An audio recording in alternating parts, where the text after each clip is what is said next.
It's another night here in the X Zone, and I am Rob McConnell. We're coming to you from our broadcast center and studios in Niagara, Ontario, Canada. Now, if you'd like to send us an email, it's very simple, xzone at xzoneradiotv.com. On all social media sites, Xzone Radio TV.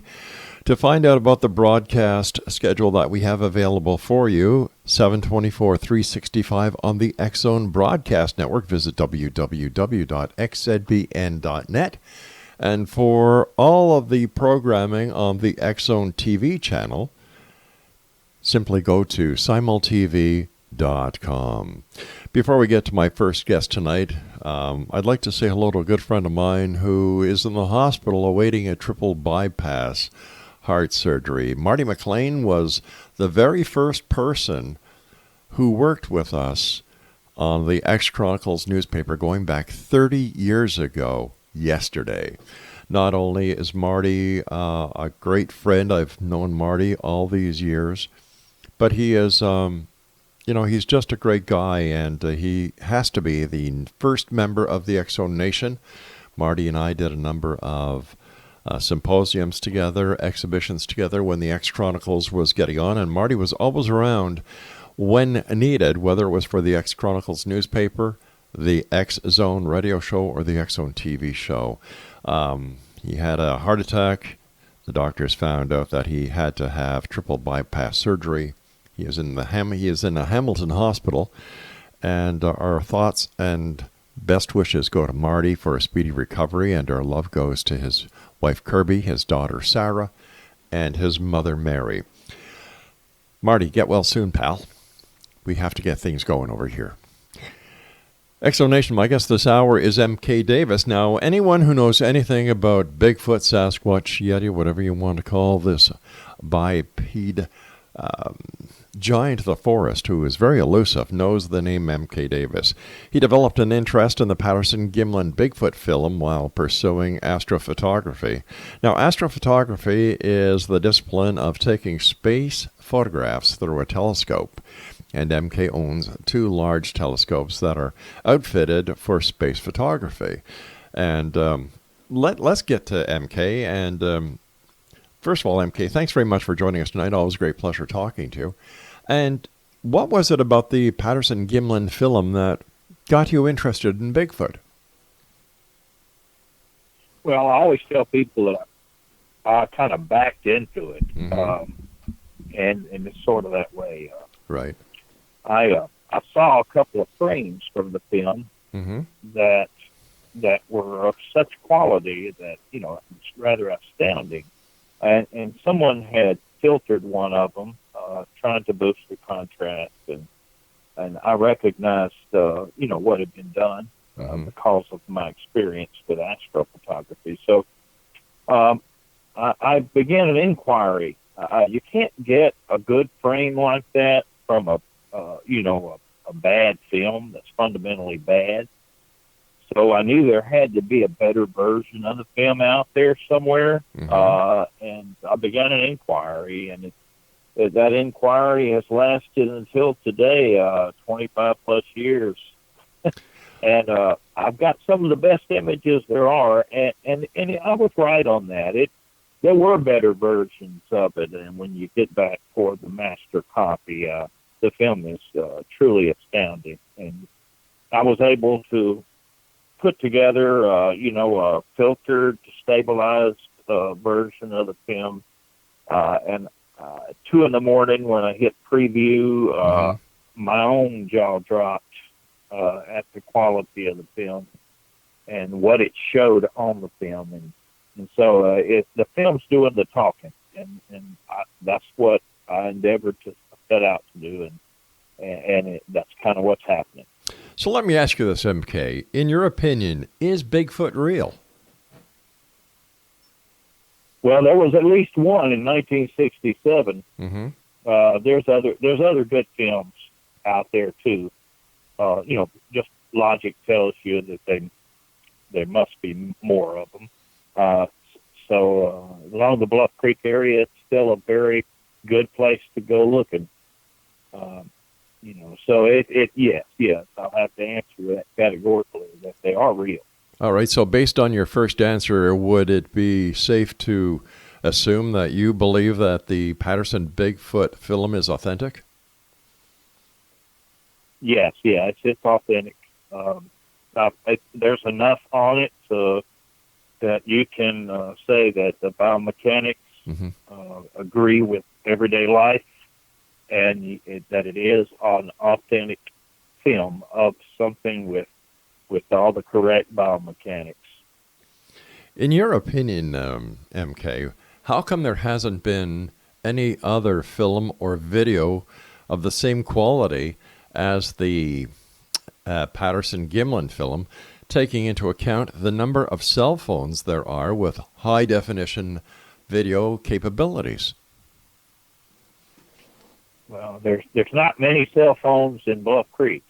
All right, but there or, are in or, other parts or of the world where Bigfoot has been reported to be seen. well, there's a lot of blurry pictures, Mm-hmm. a lot of blurry cell phone video. Right. But as far as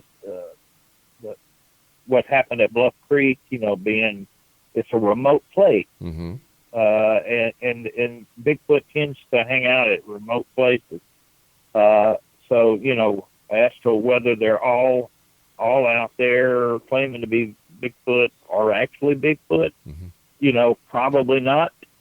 So we live in a mass media world, Yes. where things, you can take a picture and it'll be on the internet Mm-hmm. and be viral in 24 hours. So a lot of block squatches, blurry pictures, misidentifications, things like that. The actual footage of the quality of the Patterson film are really rare. Have you seen? Go ahead. I'm sorry. Have you seen other film or video that parallels the Patterson film? I don't know that it parallels it, but there's number one, and then there's number two and number Mm-hmm. three. The Paul Freeman footage is probably going to be number two. I don't know if you're familiar with that, but it was taken by a forestry employee named Paul Freeman near Walla Walla, Washington, Mm-hmm. in the Blue Mountains, near a place called Deduck Springs, Mill Creek watershed. They didn't let anybody go back in there because it was a watershed, and they didn't want anybody messing up the water for the town of Walla Walla. So Mm-hmm. people were kept out. He could go in there. He took some footage that was pretty extraordinary. Do you consider yourself to be a Bigfoot researcher? I denied it for years, Rob. I guess I am, Mm-hmm. by definition. At some point in time, the film, once I had reached the point where I had improved the film to the point where you could make a pretty good judgment on it. And from that point on, the next question was, what is the nature of it? What am I looking at? Now that I know that it's not an authentic film. And so you began, kind of another stage of interest. So I guess at this point in time, I am a researcher, a Bigfoot researcher. Does the questionable credibility of Patterson come into play when it comes to the fact that, yes, the film is authentic, but the Bigfoot creature may not be an actual Bigfoot? A lot of people, the film has had its detractors ever since it was first shown. Mm-hmm. It's skepticism is kind of a funny thing because it can save you or it can condemn you. You end up you can be imprisoned by it. Patterson. Once I began to clear the film and to stabilize it, there was less and less to object to. You could answer a lot of objections just using the film. Right. So people began to shift their skepticism over to Patterson himself. That he didn't pay his bills, he shady character, hung out with shady characters. All right, MK, we've got to take our break. Please stand by. Exonation, MK Davis is our special guest, and visit his blog at thedavisreport.wordpress.com. We'll be back on the other side of this commercial break as we continue here in the X Zone from our broadcast center and studios in Niagara, Ontario, Canada. I'm Rob McConnell. Don't go away.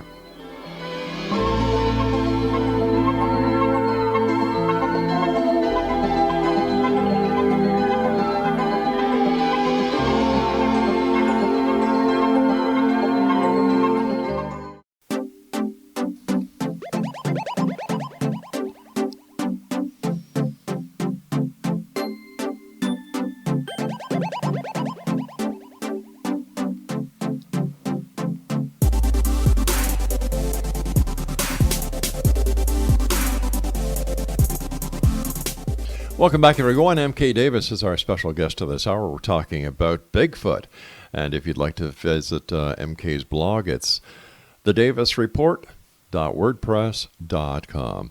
MK, before we went to the commercial break, we were just starting to talk about the credibility of Patterson, and he had quite a painted background. And how did this play into the legitimacy of Bigfoot, especially when you've got people like Bob Hieronymus coming forward and saying, hey, it was a fake.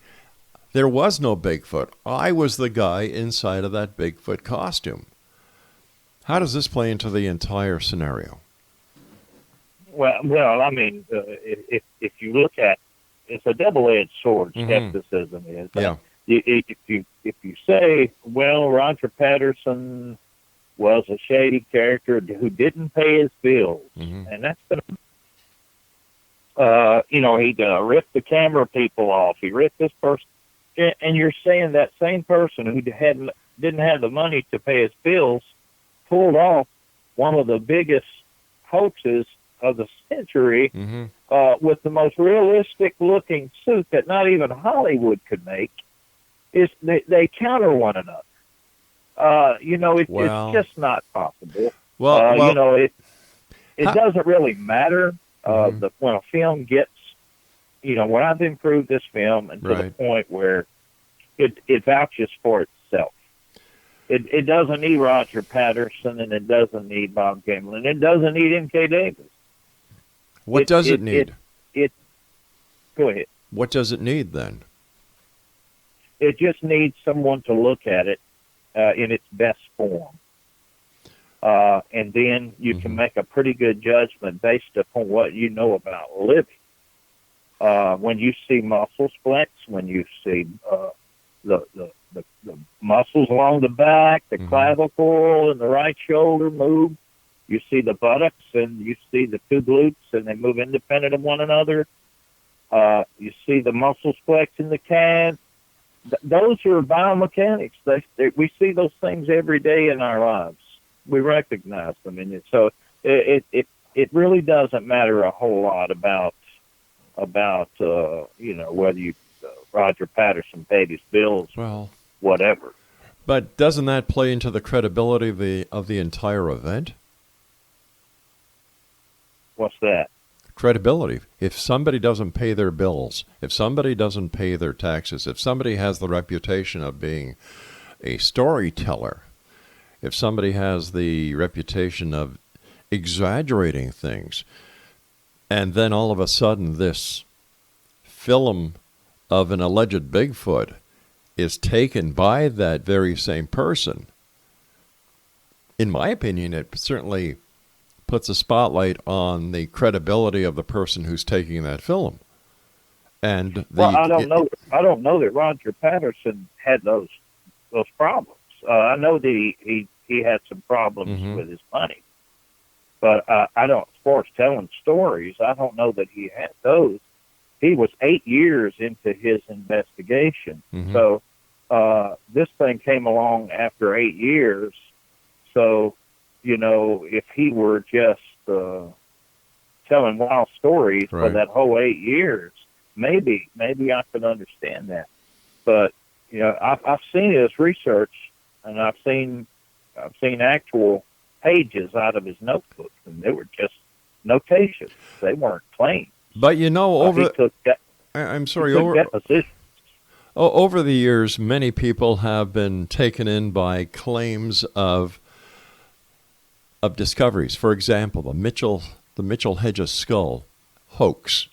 Anna Mitchell Hedges for years, swore that her father found it in Louboutin, and the story goes on. And then we find out that there is a number of parallels between Mitchell Hedges and his reputation and the reputation of Patterson. So how can we actually tell for sure that Patterson, and prior to, let me ask you this, MK, prior to the Patterson-Gimlin film, did anybody ever hear of the research that was being done by this Bigfoot researcher who had been apparently out there researching the Bigfoot for 8 years before coming across its path and taking the film? You're asking me if anybody had heard of him? Yes.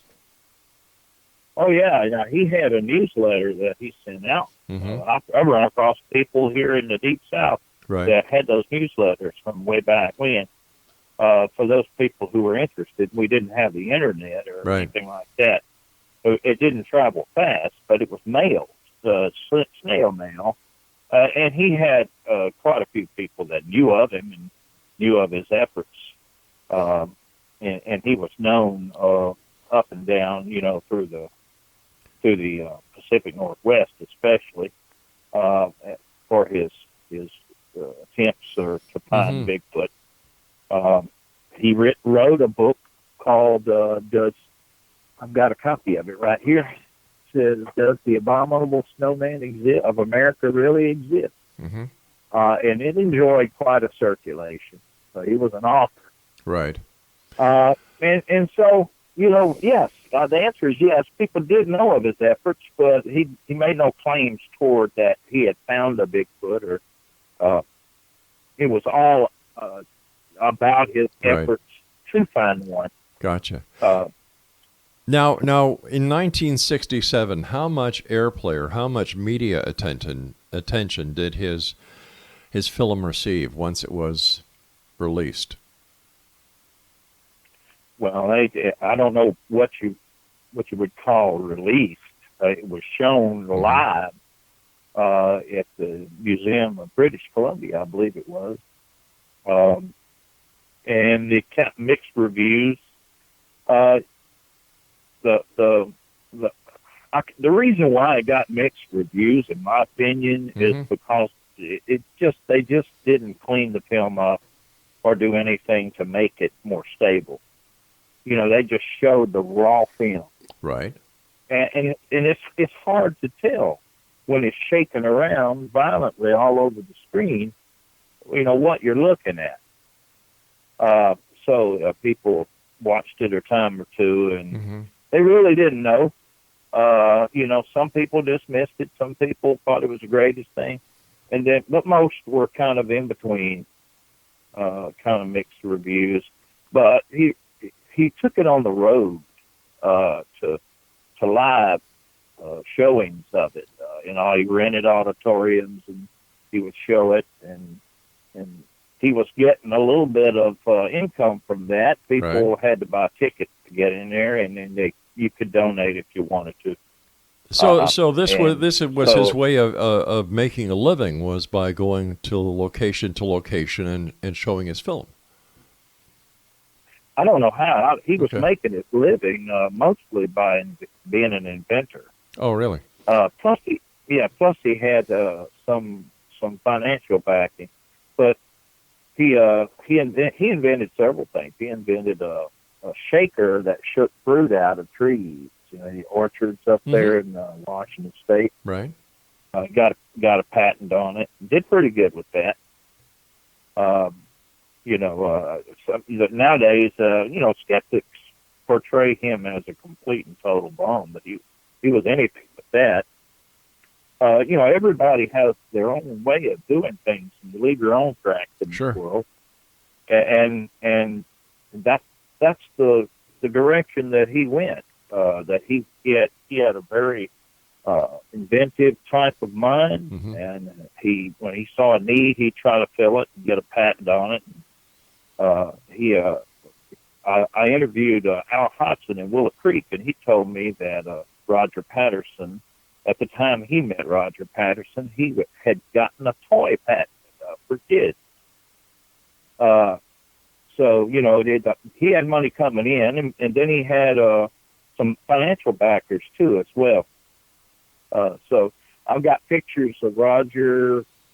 He had what you call cutting-edge ATV equipment, with tracks. Mm-hmm. It would be the equivalent of a side-by-side now.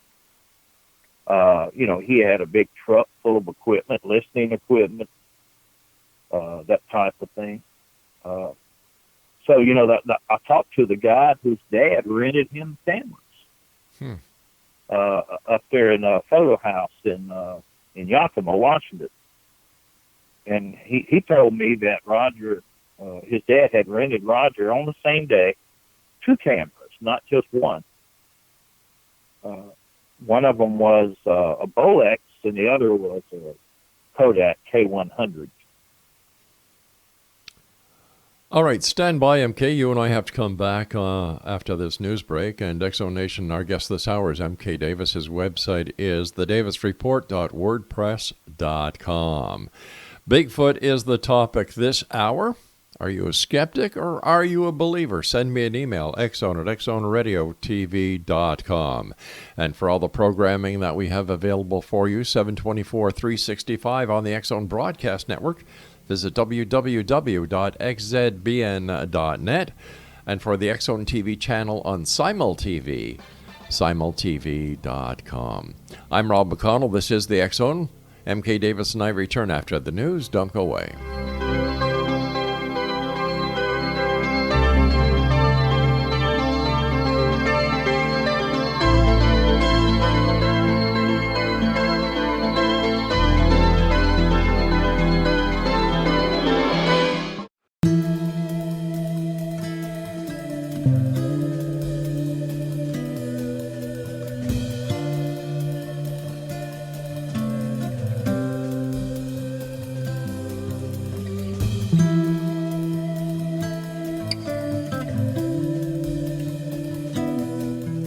MK Davis is my guest this hour, Exo Nation. His blog site is thedavisreport.wordpress.com. And he also has a YouTube channel that is Greenwave 2010 FB. MK, can you take us through the process in which you were able to enhance the shaky footage that was taken by Gimlin and Patterson?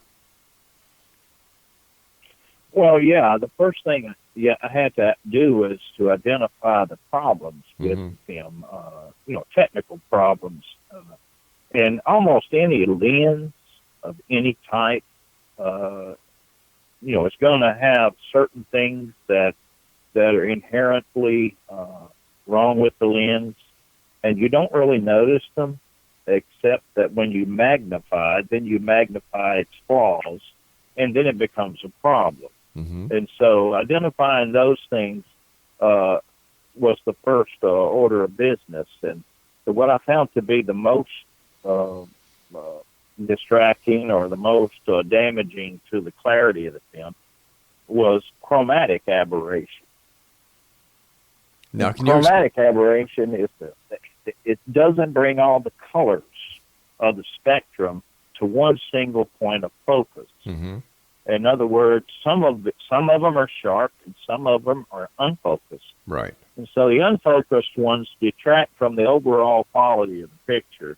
So I was able to make a determination of which one of those colors were the detractors, and then I separated them out through filtration.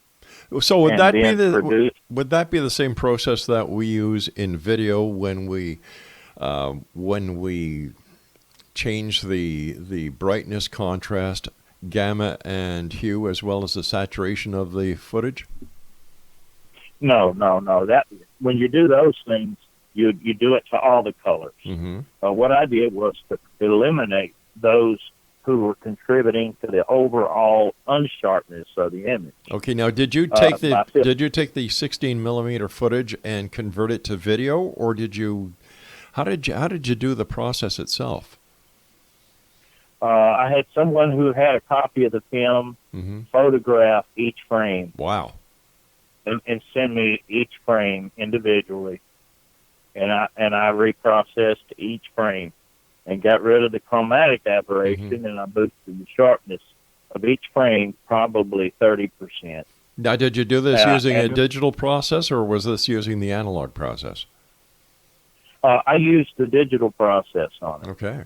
Well, it's essentially the same thing. It splits it off. And you'll get all the information in the photo that's in yellow, magenta, cyan, and black. And I found the colors that were unsharp. I just deleted them. I reassembled the frames, stabilized them, and hit the preview button at 2 in the morning. And the rest is history. It's just so unbelievably clear. It caught me by surprise at how good it was.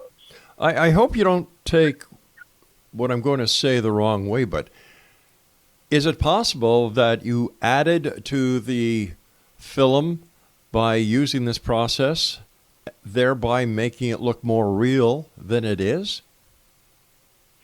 No, I actually took away from the film. I didn't add it. Okay, so when you remove the fuzzy colors, you're taking away. You're subtracting, not adding. It left the sharper layers behind, and I displayed them in black and white.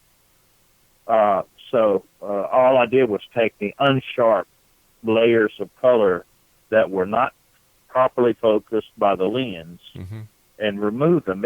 It's a process that's used every day in astrophotography. They do that all the time. It sharpens the image up. And as a rule in astrophotography, that if you can boost it 1% in resolution, you'll see 10 new things, and it pretty much holds true. Okay, so you did this frame by frame, and how many frames did you do? I only did the first 2 walk sequences, which is over 500 frames. And how long did it take you in total to complete the process? Quite a while. I don't know the exact amount of time, but it was, I worked doggedly at it. Most of my work was at night where I wouldn't bother anyone.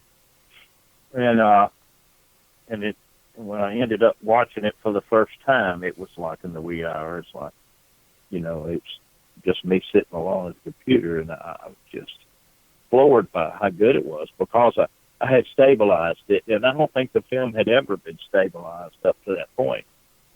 And when you talk about stabilization, which is half the ballgame, I mean, you don't have to follow the thing all over the screen. So, you bring it to center and hold it dead still, and it's like the camera is following it. And so that takes a load because your mind can't hardly process movement in more than one plane at a time. So you've got a movement in all types of planes of movement.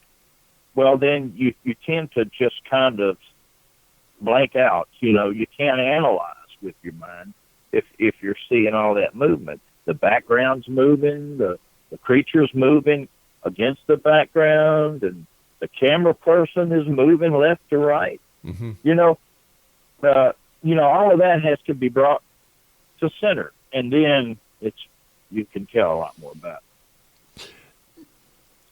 So you completed this film. I'm sure everyone who is interested in Bigfoot has seen it. And have you gone on any Bigfoot research expeditions yourself? I have. I have been to Bluff Creek Mm-hmm. probably 15 times. I was there last July, as a matter of fact. And why do you keep going back to Bluff Creek? It's a good place to go. You find a lot of sign down there. Now, what kind of signs do you find? In 2015, I took some Japanese filmmakers Mm-hmm. in there, and there was a series of tracks. It must have been about 15 of them going across the sandbar, and I could not put a dent in that sandbar, and these tracks were 4 inches deep, and it took tremendous weight to do that. It's less size and more weight Mm-hmm. about a Sasquatch that impresses me. They're so heavy. And we shot a reenactment of the Patterson film Mm-hmm. as best we could. They wanted to do that. I played the part of the Bigfoot. I didn't dress in a suit or anything. I just walked.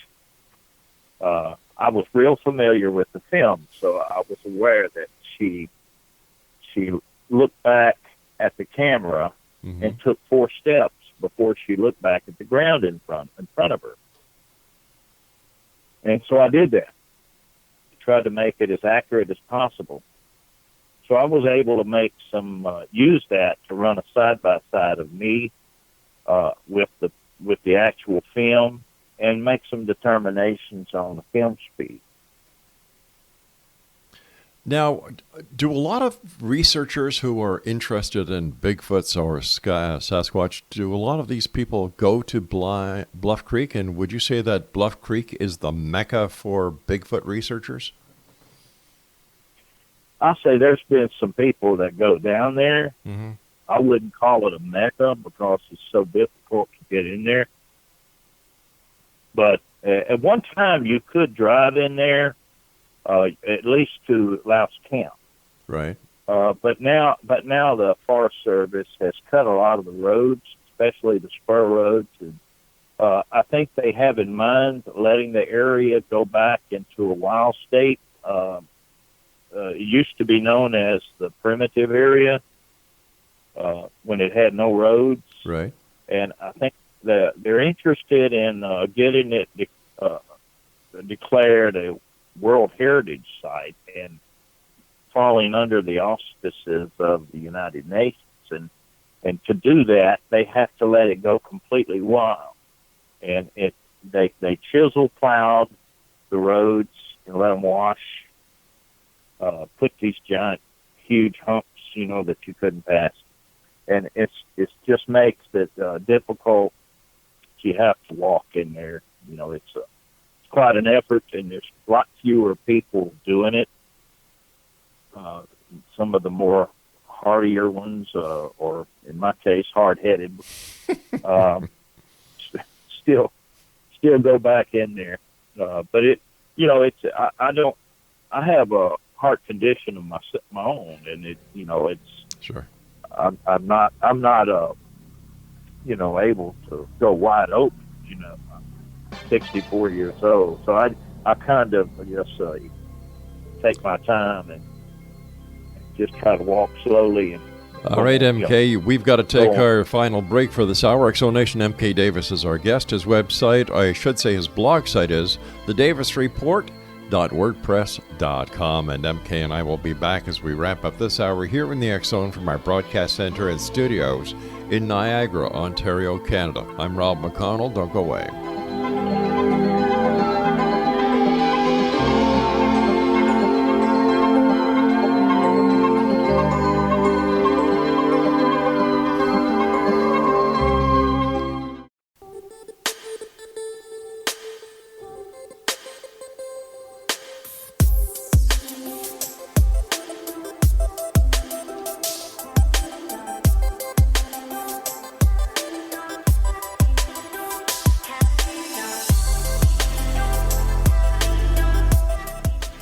Exonation MK Davis is our guest. His blog spot or his blog site is thedavisreport.wordpress.com, and his YouTube channel is Greenwave 2010 FB.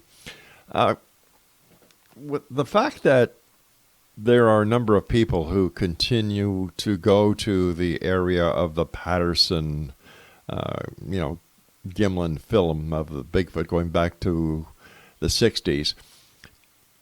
Why would Bigfoot still stick around there if Bigfoot knows that there's going to be humans looking for him or her in that area?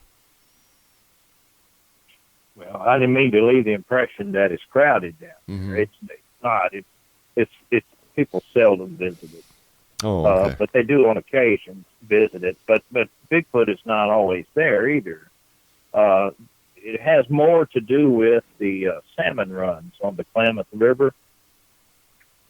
When the salmon runs occur, you begin to see signs. They walk down those creeks to the Klamath River to get fish, and you're more likely to encounter one during the salmon runs than any other time. So that would be twice a year. Because during the salmon run, the salmons are also being sought for by bears as well, aren't they?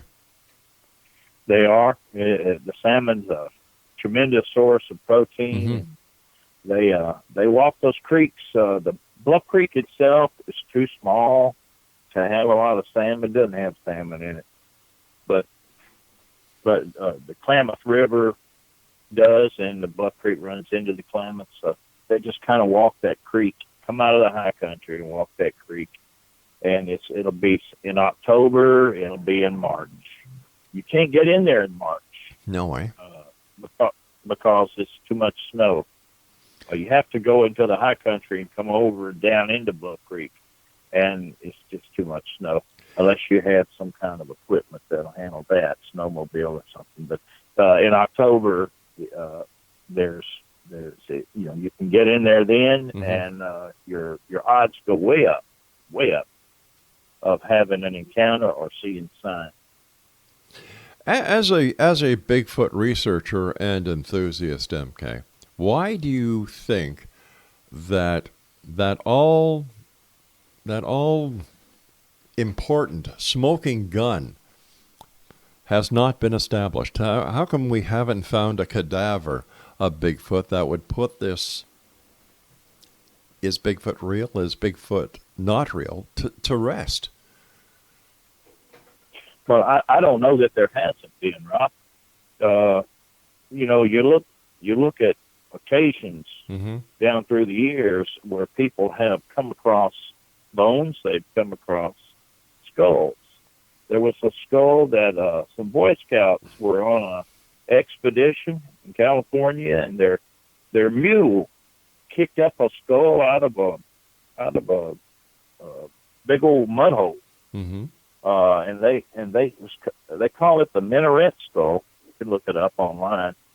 It was virtually a Bigfoot skull, and they took it. I think they took it to the Smithsonian, which it promptly disappeared. But was well documented before that occurred. So down in the basements of some of these museums, there's been stuff that's been just not put on display, kept locked up, now, for whatever reason. Is that fact, or is that a conspiracy theory? Well, it's a fact in some. It can be proven in some cases. In other cases, it's kind of a rumor. Right. So it's you lay your hands on it, then you know. Sure. But that kind of thing does happen. I've got a photograph taken over 40 years ago of a skull that was double the size of a human skull. It had a double row of upper teeth. The bottom teeth were just a single row. And the museum where the picture was taken now denies that it ever had it. but I have the actual photo, the actual print. Mm-hmm. I keep it in a safe locked up. What do you think the origin of Bigfoot is? Oh, with the origins? Yeah. I have my own ideas about it, Rob. I don't know that I can prove it, but my idea about it, it's based upon my experience with the Patterson film, is Right. that it's some kind of a human, but not us. And the reason I say it's not us is because of the tremendous weight. When you sink up 4 inches, and the type of sand that's in Bluff Creek is shale sand. It doesn't roll out from under the foot. Mm-hmm. It binds. It's little platelets, and you can't hardly stomp a track in there. And you find a track that goes 4 inches deep. You know that you're dealing with something of tremendous weight, and we don't get that heavy. Is there any hypothesis on how heavy the creature was that created this 4-inch deep imprint in the sand? Well, that would be a lot of unknown factors in that, but the Patterson subject Mm-hmm. is probably hitting a half a ton. A cubic inch Mm-hmm. of Sasquatch flesh weighs far more than a cubic inch of Homo sapien flesh. It's the muscle fibers are far more dense. It's just very, very heavy. But once again, if they stepped on your foot, they would Mm-hmm. break it. They'd break your foot all to pieces. but this is speculation because it's not when you see a print that deep. Well, I understand that, but you don't know for a fact what made that print.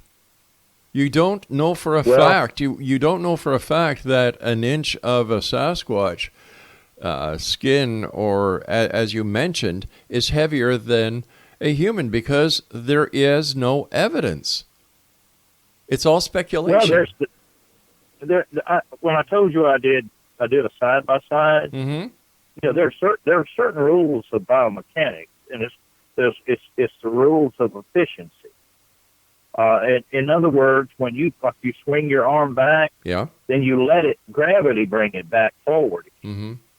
Okay? If you have to push it back forward, then you're going to burn more calories to do that.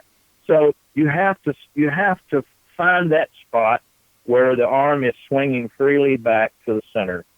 And once you find that, then you can calculate the mass by the speed. So, those things are doable, to a person who wants to do the science. Not knowing it for a fact is not accurate. That's not a fact. Now, have members of the scientific community concurred with the belief that Sasquatch is real and that the Patterson film is legitimate and that this is a real unknown creature? Did you say members of the Sasquatch community believe that? No, the scientific community. It's difficult to sway science. Admittedly, but it's kind of like a lot of other things that one generation kind of stiffens up to it. And then another generation comes, and they're a little more open to it. And then another generation comes. And until you begin to have some open minds on it, at least to the possibility, it's like a lot of things. And proof positive is I would say that it's not that unproven. There's some pretty good stuff out there. Like what? Like for instance, the Patterson film. That would work if you filmed a giraffe with a bent neck. Mm-hmm. But we know giraffes are real, right? Everybody sees giraffes. I'm talking about anything. If you film something never been seen before, it's the fact that the subject matter has the bar a little higher. People are a little afraid that of something out there that's not still living. They don't have any problem with you pulling bones out of the ground and declaring it to be home of this or home of that. Right. But if it's still on the hoof, so to speak, they become a little hard. It's harder, and so my hope is that somebody will take another film. Sure. And that's why the Bluff Creek area is a good place to go just to try that. All right, MK, I want to thank you so much for joining us tonight. And Exo Nation, if you'd like to find out more about MK Davis and his work into the Patterson-Gimlin film, visit his blog site, thedavisreport.wordpress.com. I'm Rob McConnell. This is the X Zone. Now, whether you're a skeptic or a believer, do you believe in Bigfoot? Is the Patterson-Gimlin film real? Send me your email. Send me your comments. Xzone at xzoneradiotv.com. I'll be back on the other side of the commercial break with the news at 6.5 minutes past the top of the hour as we continue here in the X Zone from our broadcast center and studios in Niagara, Ontario, Canada. I'm Rob McConnell. Don't go away.